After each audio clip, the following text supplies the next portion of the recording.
الإعلامية السورية سارة نخلة بتقول إن الستات المتجوزة بتخون جوازها أو بيخونوا عموما كمان أكتر من الستات اللي مش متجوزة. تعال أقول لك إيه اللي حصل. الإعلامية السورية سارة نخلة كانت في انترفيو وبيتكلموا فيه عن الخيانة. فذكرت سارة نخلة إن الستات اللي متجوزين بيخونوا جوازاتهم أكتر من الستات أصلا اللي مش متجوزين، وإن ظاهرة الخيانة دي بقت ظاهرة منتشرة جدا. وقالوا كمان أو بتقول يعني سارة نخلة كمان إن الستات ما بقاش يفرق معاها أي حاجة وما بقاش عندهم كرامة. ممكن تلاقي واحدة متجوزة وبتخون جوزها مع السواق بتاعها مثلا أو مع أي حد كمان.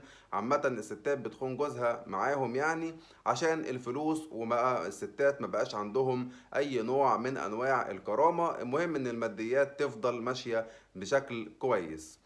انتوا بقى قولوا لي وجهة نظركم في كومنتات في الكلام اللي قالته الإعلامية السورية سارة نخلة، وإيه وجهة نظركم عامة في فكرة الخيانة سواء من راجل أو من ست.